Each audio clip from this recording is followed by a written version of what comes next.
केली.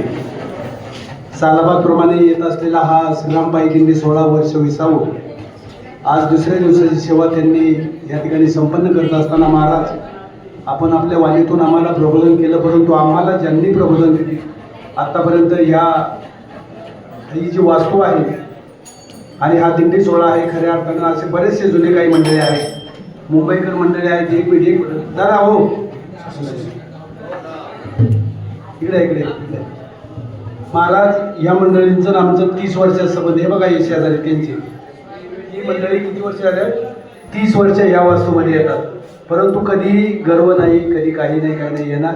आज संध्याकाळी संपूर्ण चेअरमन रात्रभर जागर करणारी 5-6 मंडळी, काही अपेक्षा नाही, त्यांनी कधी मागितलं नाही, आम्ही काही दिलं नाही, परंतु वर्षाने एक दिवस मात्र येतात आणि जागर या ठिकाणी करतात. आमची देखील विनंती आहे की महाराजांचा आज सन्मान यांच्याच हस्ते या ठिकाणी व्हावा आणि टाळेच्या गजरामध्ये आपण या ठिकाणी सगळ्या असताना ही जुनी परंपरा आहे, जुनी परंपरा चालवण्याचं काम भविष्यकाळामध्ये देखील आपल्याकडून देखील घडत राहू आणि ही सेवा महाराज आज जरी घोडेकर महाराजांचा कार्यक्रम असेल, परंतु आपला योग भरपूर चांगला योग आहे.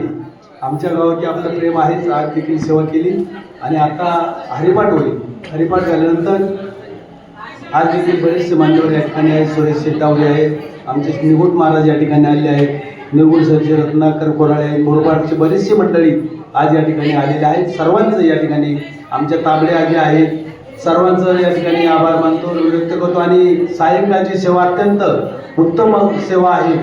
हरिभक्त पारायण पांडुरंग महाराज कराड ह्याच वास्तूमध्ये शिकले आणि आज या ठिकाणी ते डोंगरेश्वर संस्थानचे त्या करंजवत या ठिकाणी ते मठाधिपती म्हणून आहेत, त्यांची सेवा या ठिकाणी होणार आहे. आपण सर्वांनी आवर्जून या सेवेचा लाभ घ्या अशी सर्वांना विनंती. लगेचच हरिपाठाला या ठिकाणी लगेच सुरुवात होईल आणि नंतर लगेच 6 वाजता बरोबर हरिभक्त पारायण पांडुरंग महाराज कराड यांची सेवा होईल.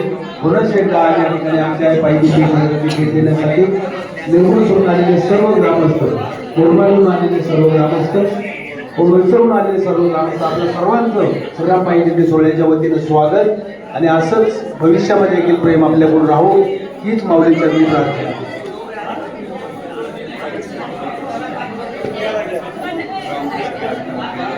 रामकृष्ण रामकृष्ण रामकृष्ण.